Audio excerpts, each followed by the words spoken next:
2월 16일 월요일. 두 팔 벌린 구원자. 화재 현장에 출동한 어느 소방관은 3층 건물 옥상에서 겁에 질린 어린 소녀를 발견했습니다. 연기가 자욱한 가운데 소녀는 난간 끝에 서서 울고 있었습니다. 주변 사람들이 뛰어내려 괜찮아 라고 외쳤지만 소녀는 더욱 움츠러들었습니다. 불길은 점점 가까워지고 상황은 절박했습니다. 그때 소방관은 헬멧을 벗고 환한 미소를 지으며 두 팔을 활짝 펼쳤습니다. 괜찮아, 아저씨가 받아줄게. 이리 와. 그 따뜻한 표정과 열린 두 팔을 본 소녀는 주저없이 뛰어내렸습니다. 소녀는 안전하게 구조됐고 소방관의 품에서 한참을 울었습니다. 나중에 소방관은 말했습니다. 아이들은 말보다 표정을 믿습니다. 미소와 열린 팔이 그들에게 진정한 안전을 전달하는 것이죠. 우리의 삶도 화재 현장과 같이 위기와 두려움에 갇혀 어쩔 줄 모를 때가 있습니다. 주변의 수많은 조언들이 오히려 우리를 더 혼란스럽게 만들기도 합니다. 그러나 주님은 두 팔을 활짝 펼치고 우리를 기다리십니다. 우리에게 필요한 것은 복잡한 해결책이 아니라 그 품으로 달려가는 단순하고 순수한 믿음입니다. 소방관이 소녀를 확실하게 받아준 것처럼 주님께서는 우리를 반드시 받아주실 것입니다. 그 사랑의 품에서 우리는 참된 안식을 누릴 수 있습니다. 오늘의 말씀.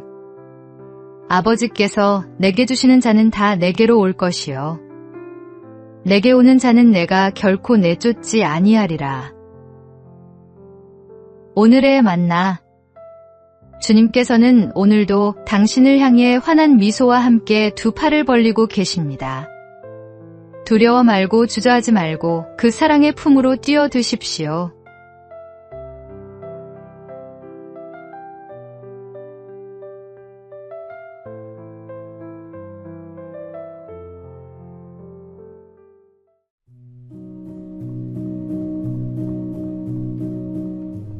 (2월 17일) 화요일. 영원한 청춘의 비결.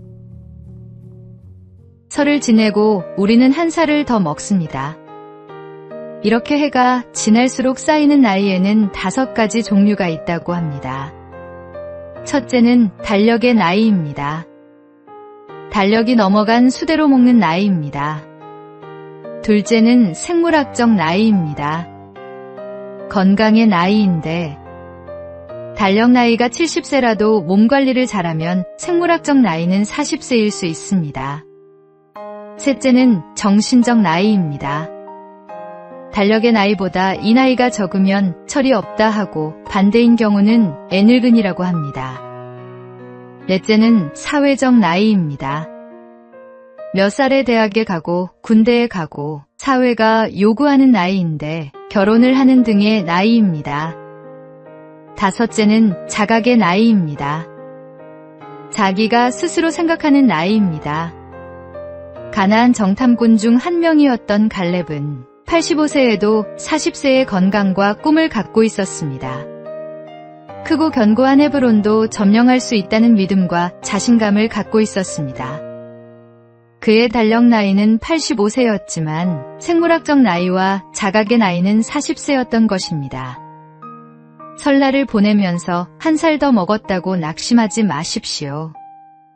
생물학적 나이와 자각의 나이를 잘 관리할 수 있다면 우리는 영원한 청춘으로 살 수 있습니다. 오늘의 말씀.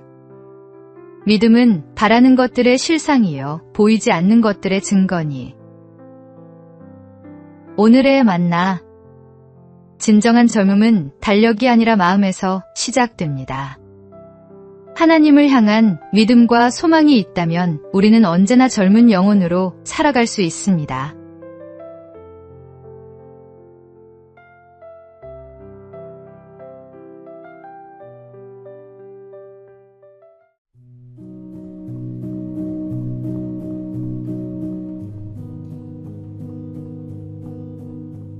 2월 18일 수요일. 너를 믿어. 한 중학생이 학교 축제 포스터 공모전에 출품했다가 탈락했습니다.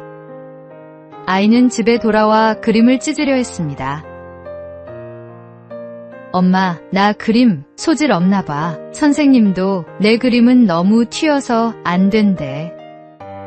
어머니는 찢어진 포스터를 주워 벽에 붙이며 말했습니다. 엄마 눈엔 내 그림이 제일 멋진데? 이 색깔 조합 좀 봐. 아무도 생각 못한 거잖아. 아이는 고개를 저었습니다. 그게 문제래요. 너무 이상하대요. 어머니는 아이의 어깨에 손을 얹었습니다. 있잖아, 세상 사람들이 다 뭐라고 해도 엄마는 너를 믿어. 지금 당장은 남들이 이해 못해도 내가 보는 세상이 분명 특별한 거야. 그 말 한마디가 아이에게는 큰 힘이 되었습니다. 몇 년 후 그 학생은 자신만의 독특한 화풍으로 미술대학에 합격했습니다. 입학 면접에서 교수가 물었습니다. 어떻게 이렇게 독특한 스타일을 유지할 수 있었나요? 학생은 답했습니다. 저를 믿어준 사람이 있었거든요. 성경은 마땅히 행할 길을 아이에게 가르치라고 말씀합니다.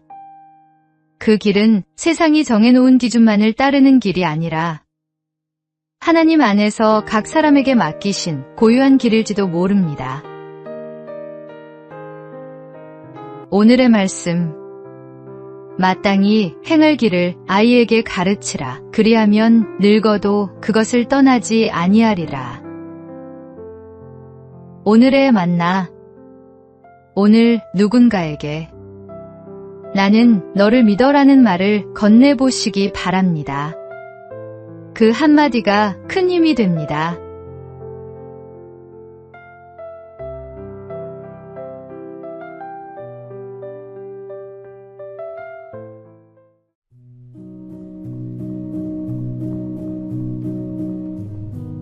(2월 19일) 목요일. 변화하는 시대, 변하지 않는 부르심. 세계 최대 인재 채용기업 CEO가 지세대 청년들에게 조언했습니다. 대학 졸업 후 사무직에 취업한다는 전통적 진로가 무너지고 있습니다.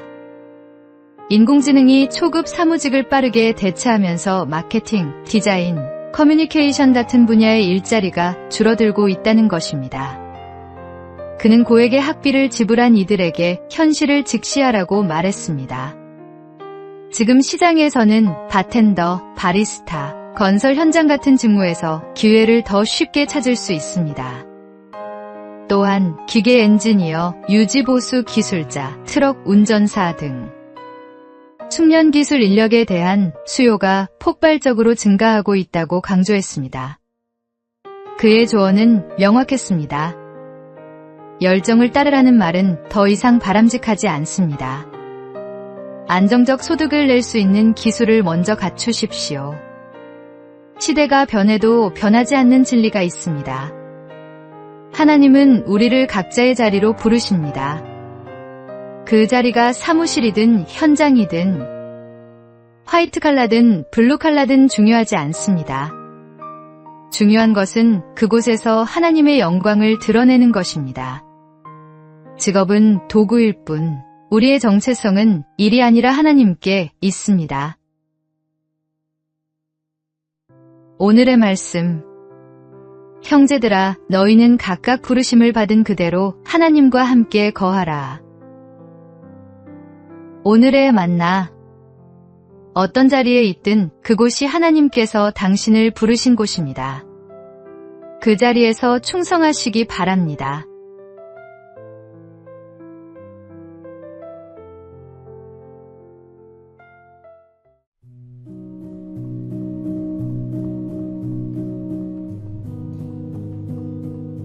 (2월 20일) 금요일. 나를 기다리시는 분. 회사 근처 김밥집에 점심을 먹으러 들어선 날이었습니다. 회의가 길어져 평소보다 조금 늦은 시간이었습니다. 자리에 앉기도 전에 주인 아주머니가 먼저 말을 건넸습니다. 오늘은 늦었다는 말과 함께 혹시 무슨 일이 있었는지 묻는 인사였습니다. 2년 가까이 다녔지만 서로 말을 섞은 기억은 거의 없었습니다. 그저 주문하고 먹고 나가는 손님 중 하나였다고 생각했기 때문입니다. 그런데 누군가는 나의 시간을 기억하고 있었습니다. 그날 이후 그 김밥집은 조금 달라 보였습니다. 배를 채우기 위해 들르는 곳이 아니라 나를 알아보는 사람이 있는 장소가 되었습니다. 힘든 날이면 괜히 그 집이 떠오르곤 했습니다.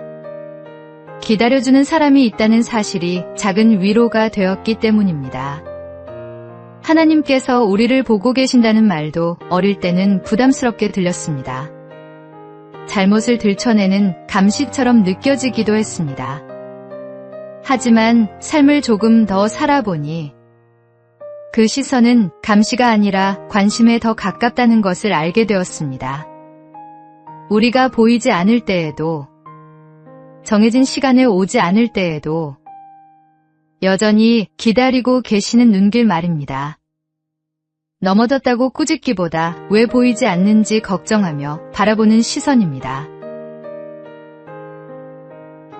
오늘의 말씀. 나는 선한 목자라. 나는 내 양을 알고 양도 나를 아는 것이. 오늘의 만나. 오늘 마음에 걸리는 일이 있다면 두려움보다 신뢰로 주님께 나아가시기 바랍니다. 그분은 당신을 기다리십니다.